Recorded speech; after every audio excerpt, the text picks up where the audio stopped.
Hi everyone, Javier Martinez here from Beyond the 90 and the Footballing Norway. As today is the last games for match day 3, I want to take this opportunity to talk about two teams, two events that occurred yesterday that's been much talked about. I know my colleague Carter Christian talked about them as well, but I want to also give my thoughts on what happened yesterday with two particular teams, Norway and Uruguay. Uh, want want to talk about obviously Norway's facing a lot of criticism. I don't know if nationally, but internationally they've facing a lot of backlash because the coach benched Erling Haaland, Odegaard, and many of their best players, and pretty much fielded almost a B team to face France in the deciding match to finish top of the group. Obviously it's easy to talk from the outside. We don't know how everything's inside. I'm not going to criticize necessarily the coach for not playing his best players. He's in charge. He knows what he's doing. I don't know what's going on with the Norwegian national team. Uh, from what I see, they were well. I know they were already guaranteed. They already qualified for the next round. It looks like they're gonna face Ivory Coast, if I'm not mistaken. I don't know if that had something to do with they felt that the next game, the round of 32 matchup was going to be a feasible matchup, so it wasn't that important. But I'm not going to get on him for benching his best player. What I am a little surprised to see yesterday is that while I can understand resting them, not playing them, what surprised me the most is at no point even thinking about putting them on.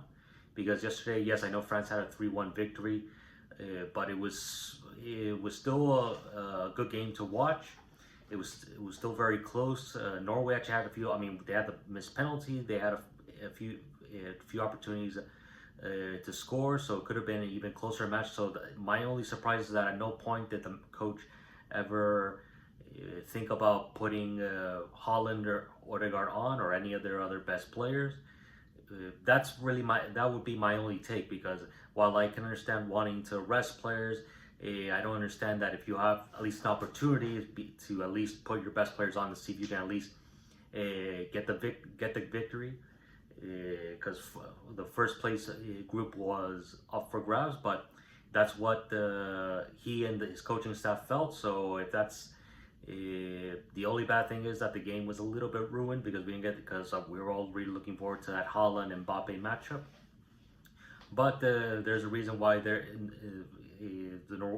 Norwegians the coaching staff made their decision. So if that's that, who knows what their reasons are. I know they wanted to rest up some of the players, but if that was their decision and to be then, well, then understood. At least my respects for having that courage to make that coaching decision.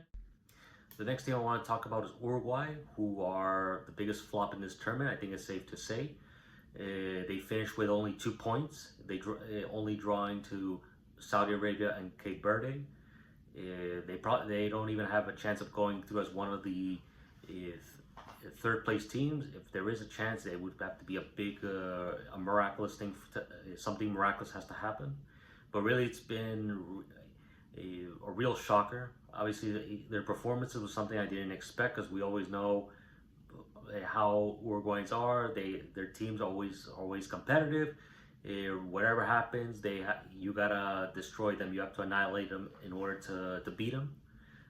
But what's happened these past few weeks has been something truly unexplainable, truly remarkable. And to be honest, I feel this is something that the Uruguayan Federation, comes down all on them, because while there's been reports these past few weeks, as we know, about the issues between the players and Bielsa, the players trying to talk to Bielsa about tweaking his tactics, his training methods, and Bielsa, as stubborn as he is, refuses to budge.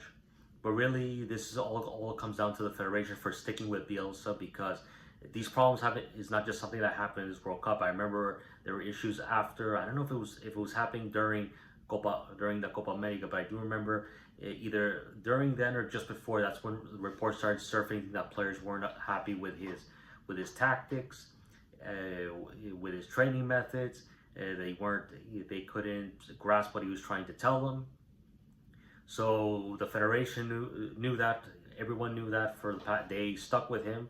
I don't know, financial reasons were is why. Same thing with Bielsa, with what the Uruguayan was paying him.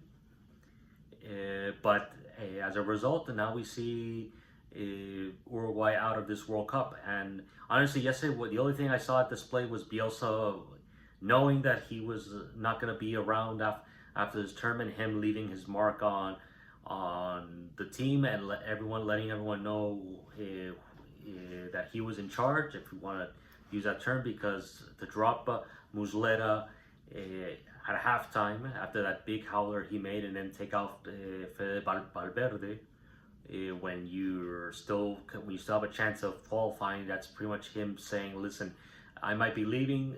I'm in charge. These are the ones who have been causing problems for me." So him making sure everyone knew that okay,